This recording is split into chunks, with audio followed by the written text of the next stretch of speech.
मित्रांनो, तुमचं पुन्हा एकदा सुमिरित मराठी ह्या यूट्यूब चॅनेलवर स्वागत आहे. आजची कथा सुरू करण्यापूर्वी जर कोणी ह्या चॅनेलवर पहिल्यांदाच आले असाल आणि अजूनही सबस्क्राईब केले नसेल तर नक्की सबस्क्राईब करा. धन्यवाद. अगदीच नाईलाज झाला. खूपच फाके पडू लागले. तेव्हा भागी मोळी घेऊन बिचकत बिचकत नागवडीत गेली. काळजाचा ससा दाबून ठेवण्याचा प्रयत्न करत नागवडीच्या गल्ली बोळातनं फिरली. तिची नजर सारखी भिरभिरत राहिली. शेवटी मोळी खपली. वाघ मागं लागल्यागत भागीनं बाजार उरकला आणि ती पळतच नागवडी बाहेर पडली. नागवडीची नदी ओलांडून धामणीच्या वाटेला लागेपर्यंत तिच्या जीवात जीव नव्हता. इनामदार कुठंच आडवा आला नाही याचं तिला बरं वाटलं. पण आज वाचलो त्याच्या तावडीतून, तरी उद्या वाचूच याची तिला खात्रीच वाटेना. तो कधी ना कधी आडवा येणारच ही भीती तिच्या मनात रुतूनच बसलेली. बहिरू शिपाई धामणीत आला. भागीच्या भोंगीत डोकावला. ती आपलं पिकलेलं पोट घेऊन बाहेर आली. बहिरू तिच्या पोटाकडं पाहून हसला आणि काही न बोलताच परत निघून गेला. भागीला तो भला माणूस वाटला आणि स्वतःच्या गर्भारपणाचं बरंही वाटलं. आपण 12 महिने 18 काळ अशा सतत गर्भार राहिलो तर इनामदार आणि फारिस्टवाल्या साहेबासारख्या लोकांच्या पकडीतून अल्लाद बाजूला राहू असं तिला वाटलं. ती आपल्या कामाला जुटली. बाल्यानं दरीतल्या नदीतून चिंगळ्या धरून आणल्या होत्या. त्याचं झाक कालवण करावं या विचारानं ती चिंगळ्या साफ करू लागली. बाहेर खडकावर बाल्या आणि सुबा दारूचे घोट रिचवत बसले होते. सुबा भटकत कोकणात गेला होता आणि येताना त्यानं तिकडून मोहाच्या दारूचं एक मडकं आणलं होतं. साऱ्या धामणीला थोडी थोडी चव देऊन जी राहिली तिची चाखणी करत गप्पा छाटत दोघं बसले होते. सूर्य ढळणीला लागला होता. भागी अवघडलेलं पोट घेऊन सकाळीच मोळी खपवून आली होती. जोवर ती आडवी होत नाही तोवर मोळी खपवायला जाणं तिला भागच होतं. सुबानं काहीतरी गंमत सांगितली म्हणून बाल्या मोठ्यानं हसला आणि त्याच वेळी बहिरू शिपाई भोंगीच्या दारात येऊन पुन्हा उभा राहिला. गंभीरपणे म्हणाला, भागे साहेबांनी बोलवले तुला. भागी बावचळली. पण मा पोटशी हैवले. मी सांगितलं साहेबांना, पण ते म्हणलं तसंच चालल, चल तू. पण साहेब खवळल्यात. चल, तू येत नाही म्हणल्यावर हिथं सोता याला कमी करणार नाहीत. चल तू. भागीनं हताशपणे बाल्याकडं पाहिलं. ते दोघंही गप्प होऊन बहिरूकडंच पाहत होते. सुबानं दारूचं मडकं लपवलं होतं. त्याला बहिरू आपलं मडकं पकडतो की काय ही भीती पडली होती. अगदी पहिल्यांदाच भागीला वाटलं की बाल्यानं काहीतरी बोलून बहिरू शिपायाला माघारी पाठवावं. पण बाल्या नुसताच दगडासारखा बसून होता. चल ग, बहिरू शिपाई म्हणाला. साहेबाचा राग माहितीये ना तुला. भागीनं चिंगळ्या आवरून ठेवल्या. चुलीवर पाणी टाकलं आणि आपलं पोट सांभाळत ती मुरजल्या तोंडानं बहिरू शिपाया मागं निघाली. पाऊस सैराटपणे साऱ्या डोंगर झाडीला झोडपून काढत होता. मध्येच ढगांचा गडगडाट होत होता आणि जाळीदार सपरातून बोंगीत पाणी गळत होतं. त्यातल्या त्यात कोरडी जागा पाहत भागी तळमळत पडली होती. रई हिरी तिच्या भोवती उभ्या होत्या. बाल्या एका कोपऱ्यात देहाचं खुडमुडं करून बसला होता. निश्चल नजरेनं वेदनांनी तडफडणाऱ्या भागीकडं पाहत होता. मग एकाएकी भागी किंचाळू लागली. हातपाय झाडू लागली. रई तिच्याकडं धावली. बाहेर पावसाचा जोर वाढला. ढगांच्या गर्जनाही साऱ्या दऱ्यांमधून दणाणत राहिल्या आणि थोड्याच वेळात बाल्या वेड लागल्यासारखा बाहेर धावत सुटला. झोडपत्या पावसात भिजत प्रत्येक बोंगीत आनंदाने ओरडून सांगू लागला, मा बाप झेल, मा बाप झेल.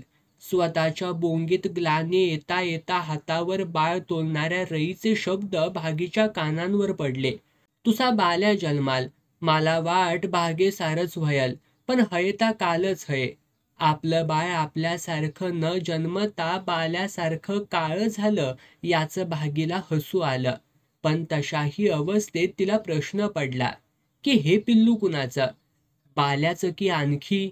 किती माणसं. आणि भागीची शुद्ध हरपली. पावसाळ्यामुळं भागीला बाळंतपणाचा आयताच विसावा मिळाला. फाके पडायचे ते पडलेच, तरीही बाल्यानं आणलेली कंदमुळं, पाखरं वगैरे यावर कशीबशी गुजराण होत राहिली. रई मधून मधून जमलं तर नाचणीचे उंडे, तांदळाची पेज असं काहीतरी पुरवत राहिली. कसाबसा पावसाळा उतरला, डोंगराला ताजा घास फुटला आणि भागी ठाकरणींबरोबर घासाला जाऊ लागली. पाठीशी धडप्याचा झोळणा करून बाळालाही आपल्या सोबत नेऊ लागली. दिवस ढळू लागले. बाळ मोठं होऊ लागलं. बाल्यानं त्याचं नाव पदू ठेवलं. भागीनं घास विकला, पटापटा बाजार घेतला. त्यात आठवणीनं पदूसाठी कुरमुरे घेतले आणि इनामदाराच्या धास्तीनं ती घाईघाईनंच धामणीकडं निघाली. धामण वेशेत आली तर नुकत्याच मिशा फुटलेली 2 पोरं तिला आडवी आली. एकानं तिला सरळ विचारलं, येणार का? भागी थांबली, विचारात पडली. पदू झाल्यापासून तिनं असं काही केलेलं नव्हतं. एकतर इनामदाराच्या भीतीनं नागवडीत जास्त थांबता यायचं नाही आणि दुसरं म्हणजे पदू बोंगीत एकटाच असायचा. त्या काळजीनं ती लवकर धामणीकडं पळायची. आज कितीतरी दिवसांनी तिला ही 2 पोरं घावली होती. कमाईच्या आयतीच संधी आली होती. दोघं पण तिनं विचारलं, हो किती देणार? 2-2 रुपये. भागीला आशा सुटली. कुठं जायचं? आम्ही पुढं होतो, तू ये मागणं. असं म्हणत ती पोरं गावाच्या कडेच्या एका बोळातनं निघाली. भागी त्यांच्यावर नजर ठेवत पण त्यांच्याशी काही संबंध नसल्यागत त्यांच्या मागून निघाली. पोरं गावाबाहेर पडली. एका निर्जन पडक्या वाड्यात शिरली. अर्धवट पडलेल्या पण थोराड भिंती, सारीकडं माजलेलं गवत आणि मातीचे ढिगारे यांनी वाड्याला अवकळा आलेली. भागी त्यांच्या मागं आत शिरली. एका ठिकाणी हातातली बाजाराची पिशवी ठेवली. तिच्यावर पदूसाठी घेतलेली चुरमुऱ्याची पुडी ठेवली आणि एका मातीच्या ढिगावरच ती लवंडली. एक पोरगं तिला लगडलं. भागीनं डोळे मिटले. थोड्या वेळानं कसलासा खसबसाट जाणवला म्हणून तिनं डोळे उघडले तर अंगावरच्या पोराच्या खांद्यावरून तिला कितीतरी पोरं समोरचा खेळ पाहत उभी असलेली दिसली. भागीनं अंगावरच्या पोराला ढकलून उठण्याचा प्रयत्न केला तर ते पोरगं तिला दाबून ठेवत म्हणालं, घाबरू नको, आपलेच आहेत सारे, पण प्रत्येकाचे 2-2 रुपये देतो. पण एवढी पोरं? काही होत नाही ग, दुसरंच एक पोरगं म्हणालं. भागीनं पडल्या पडल्या किती पोरं आहेत हे जाणण्याचा प्रयत्न केला, पण तिला ती फक्त बरीच वाटली. मोजता आली नाहीत. त्यांचा गराडाच पडलेला आणि दबकती गजबज माजलेली. तरीही भागीला 2-2 रुपयांच्या नोटांची माळच नजरेसमोर दिसली. पुन्हा आशा सुटली. कितीतरी कमाई होणार आणि किमान 2-4 दिवसांची तरी आपली बेगमी होणार असं तिला वाटलं. पण या साऱ्यांचा हिशोब ठेवण्याची गरज तिला वाटली आणि मग ती मनातल्या मनात एक एक पोरगं मोजत राहिली. पोरं मोजता मोजता 2-2 रुपयांनी हिशोब लावत राहिली. पण हळूहळू तिचा हिशोब चुकू लागला, चुकत गेला. पोरं आणि नोटा यांची गल्लत होऊ लागली. ती पोरं नको वाटू लागली, नोटा नको वाटू लागल्या. तिनं हात अडवून पोरं नाकारायचा प्रयत्न केला. आता हे बास हे सांगण्याचा प्रयत्न केला, पण पोरं थांबायला तयार नव्हती. मग तिला वाटलं पोरांनी आपल्याला थोडासा विसावा द्यावा, आपल्याला एकदा उठून बसू द्यावं, मग पुन्हा. पण पोरांनी ती संधीही तिला दिली नाही. साऱ्या अंगात जहाल विष भिनावं तशी जळजळती वेदना तिला जाणवत राहिली. नको नको असा नाद तिच्या मनात उठत राहिला, पण तो तोंडातून बाहेर पडेना. तिचं मस्तक सुन्न होत गेलं. मनातला हिशोब बंदच झाला. आपण संपतोय की काय असं तिला वाटत राहिलं आणि तिच्या जड झालेल्या नजरेला आसपास भुताटकीचा वेडा वाकडा नाच चाललाय असं वाटू लागलं. पाठीखाली खूप चिखल झालाय आणि आपण त्यात बुडत चाललोय असंही वाटू लागलं. आणि हळूहळू तिची शुद्ध हरपत गेली, भान गेलं आणि तिचं अचेतन शरीर लाकडासारखं प्रत्येक पोराच्या स्पर्शानं फक्त हलत राहिलं. कडक उन्हाचा चटका बसला तशी भागी हळूहळू शुद्धीवर आली. आपण कुठं आहोत, कोण आहोत हे आधी तिला कळेच ना. मग शरीर धीमे धीमे सजग झालं आणि धमन्यांमधून झणझणणाऱ्या वेदना जाणवल्या. तिनं थोडी हालचाल केली तर वेदनांचा कल्लोळ उठला. ती कणली. तिनं डोळे उघडले. ग्लानी भरल्या डोळ्यांनी तिनं आसपास पाहिलं. सारं शांत सुनसान होतं. मग तिला अंधूक आठवली ती पोरं. ती दिसत नव्हती कुठंच. ती कुठं गेली? आणि हळूहळू भागी पुन्हा बेशुद्ध झाली. सूर्य ढळला. पाखरांचा किलबिलाट झाला आणि भागी पुन्हा सजग झाली. दातांखाली ओठ गठ्ठ आवळत उठून बसली. नीट बसताही येईना. तिला आपोआप रडू फुटलं. रडत कण्हत तिनं मातीत पडलेली आपली चोळी आणि लुगडं उचललं. सारा जीव एकवटत ती उभी राहिली. वेदनांनी शरीराच्या चिंधड्या होणार अशी भीती वाटली. तिनं कसंबसं लुगडं गुंडाळलं. चोळी चढवली. जाणारे झोक सावरत आलवण अंगावर घेतलं आणि मोठ्या प्रयासानं तिनं 2-3 पावलं टाकली. तेव्हा अचानक तिला आठवलं. आपली बाजाराची पिशवी आणि पदूसाठी घेतलेले कुरमुरे. ती थांबली, वळली. पिशवी गायब होती आणि सारे कुरमुरे मातीत विखरून सांडले होते, तुडवले गेले होते. कुणीतरी आधार देऊन आपल्याला धामणीपर्यंत पोचवावं असं तिला वाटलं. पण इथं कोण आधार देणार? मग तिला आठवलं ती पोरं 2-2 रुपये. तिनं पुन्हा आसपास पाहिलं. फक्त मातीचे ढिगारे, गवत आणि कुरमुऱ्यांचा भुगा पडला होता. नोटा कुठं दिसल्या नाहीत. आपल्या कमरेची 4-8 आण्यांची चिल्लर हरवल्याचंही तिच्या लक्षात आलं. आणि मग हेही लक्षात आलं की त्या पोरांनी आपल्याला फसवलं. वेदनांचा जीव घेणा ठणका सहन करत, भेलकांडत, रडत, खुरडत भागी जीवावर उदार होऊन डोंगर चढून कशीबशी धामणीत पोहोचली तेव्हा रात्र चढली होती.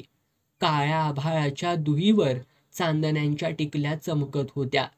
सारी धामणी पटांगणात गोळा होऊन काळजीनं तिचीच वाट पाहत होती. पदू रईच्या मांडीत झोपला होता आणि बाल्या चेहरा ताणून अंधारातच खिंडीकडं पाहत होता. उसासत धापत भागी पटांगणात पोहोचली तेव्हा सारेच तिच्या भोवती जमले. एवढा उशीर का झाला म्हणून विचारू लागले. भागीनं मागितलं ते फक्त पाणी. बाकी काही बोलली नाही. आपण जास्तीचा एक शब्द जरी तोंडातून काढला तरी आपली ताकद संपेल आणि आपण मरून जाऊ असं तिला वाटलं. कुणीतरी पाण्याचा वाडगा तिच्या समोर धरला. थोडं पाणी पिताच तिला जरा बरं वाटलं. जीवात जीव आला, प्राणात प्राण आला आणि ती ढसढसून रडू लागली. पुन्हा काय झालं असा लोकांचा एकच कालवा झाला. पण भागी काही बोलली नाही. ती नुसतीच रडत राहिली. तेवढ्यात खिंडीत काहीतरी चमकलं म्हणून कुणीतरी ओरडलं. सारे शांत झाले.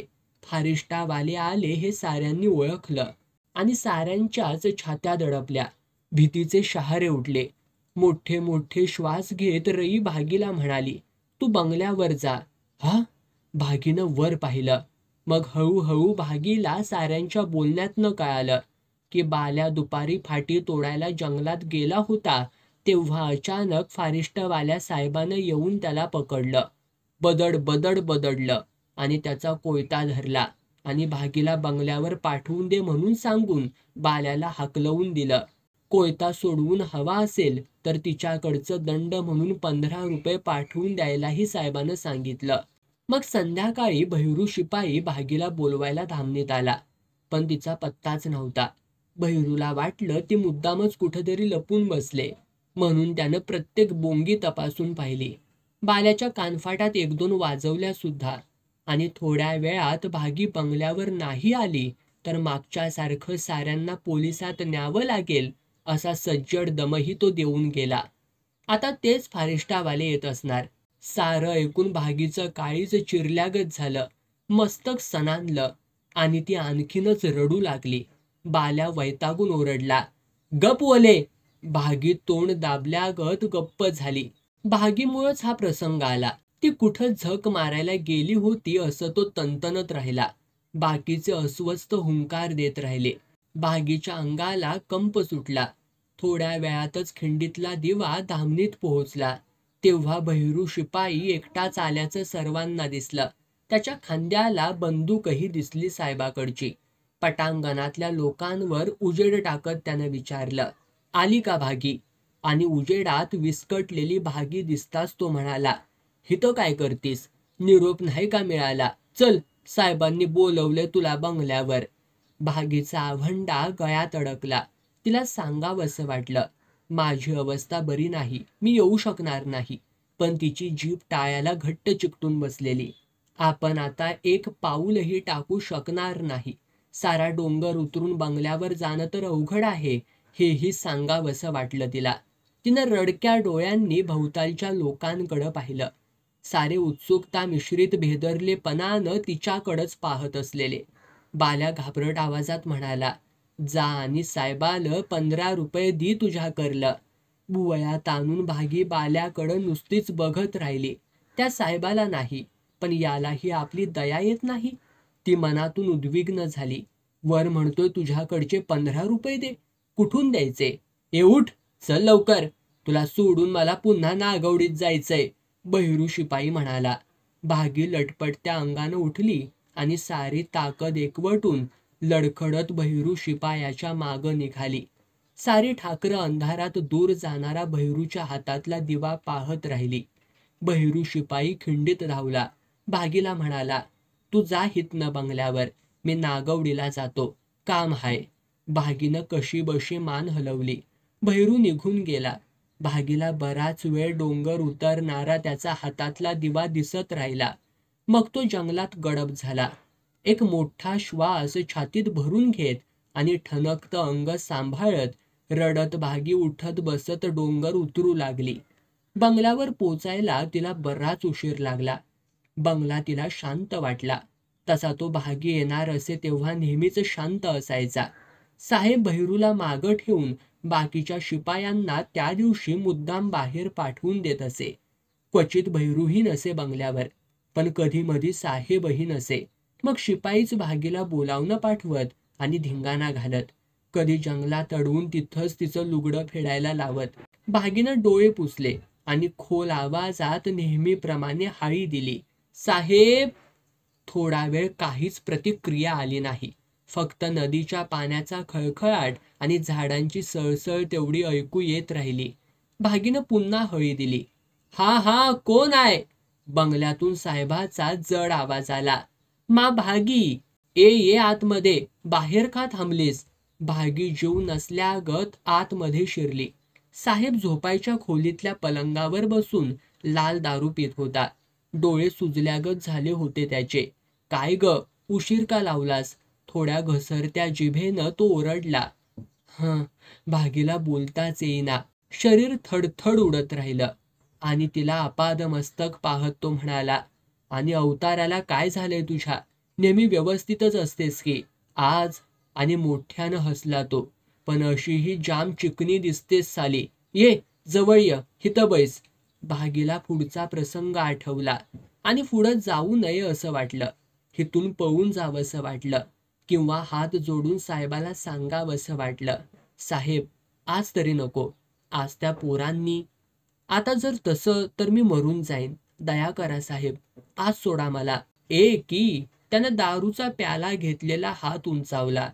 कुणीतरी ढकलल्यागत भागी पुढं झाली. पलंगाजवळ पोहोचली. साहेबानं तिचा हात धरून खसकन ओढलं तिला. भागी आदळली, कणली. वेदनेचा कहर माजला अंगात आणि आपोआप तिला रडू फुटलं. साहेबाच्या ते लक्षात आलं. अगं रडतेस कशाला? मला माहितीये तू 15 रुपये आणलेले नाहीत. तुला ते जमणार नाही हे मला माहिती होतं. पण तुझ्या त्या उघडट नवऱ्याला घाबरवण्यासाठी मी.